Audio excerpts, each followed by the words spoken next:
Hi there, it's Paul Carman back with you again from the Korg Gurus, and a little video this time to follow on from one of our previous videos.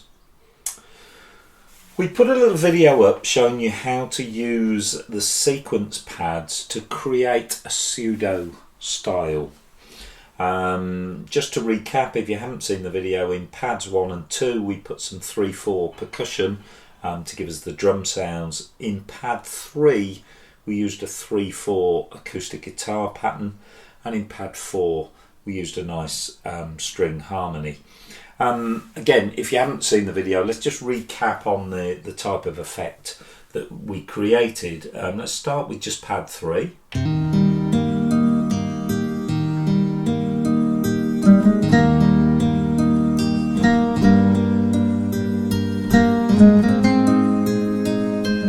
Let's bring in the strings.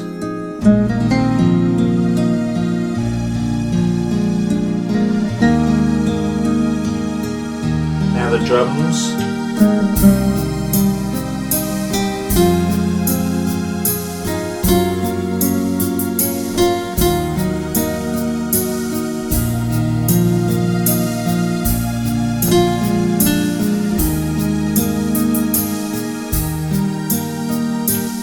So that's the type of effect that we created. I suppose in essence we created a virtual style using the pads.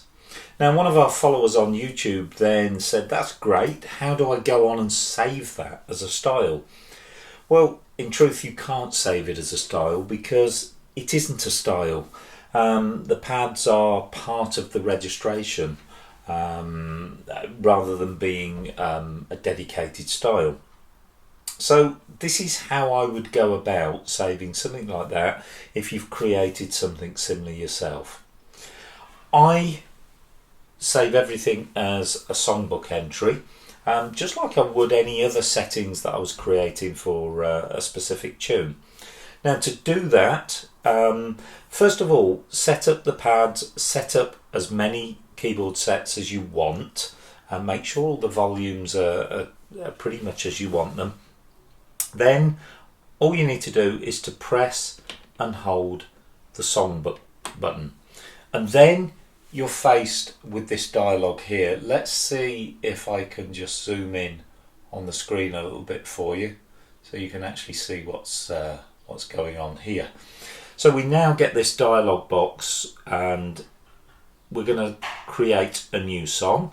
So we tap where the title needs to be, and I'm going to clear any existing title rather. I'm going to call this one Cavatina, but I'm going to put at the end of there, I'm going to put pads. Now that enables me to understand what that setting is when I see it in the songbook. It's Cavatina using the pads. I also know for a fact I've already got an entry in my songbook just called Cavatina where I'm using the ordinary styles. So putting the word pads at the end will differentiate between the two in the songbook. So we've got our title, we press OK. We get another dialog box basically just asking us to confirm. We've got a new song name called Cavatina Pads. Press OK. Are you sure? Yes. And that has entered that complete setting now into the songbook. And just to check, if we press the songbook button now, we can see highlighted, yep, there's our song Cavatina Pads.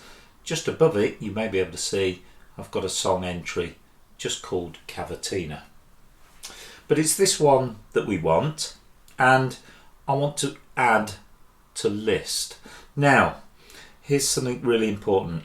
If I go back to the set list a minute, if you were in Songbook and this add to list is greyed out, it's not allowing you to add something to the current set list. And the reason is, when you're on set list, if you look at the little arrow up in the top right hand corner, the second option down says enable set list edit. and that's when you want to either add to a set list, delete something from a set list, or rearrange the order of the titles within the set list. So I'm going to tick that. Now when we're back on our songbook entry, that's why add to list is now enabled, because we've said that we can edit the set list. So with cavatina pads highlighted, we press add to list, and it briefly said song added. So if I now go to my set list, I'm on page 3 at the minute, it'll put it at the very end, it always does. And there it is, it's created a new page, page 4, cavatina pads. And when we press that, that will recall all the information, the keyboard sets, the pads, the volumes, etc. There's one thing, not sure whether it's too clear on the camera, but there is a little asterisk or a star now after where it says demo set. Demo set is the name of the particular set list that I'm using at the moment. The little asterisk just basically is telling us you've made some changes. So before we leave that, we need to press the right button here just to overwrite it. In other words, update it. Are you sure? Yes. The little asterisk has now gone because we've resaved our set list. So that's how you go about saving that type of setup.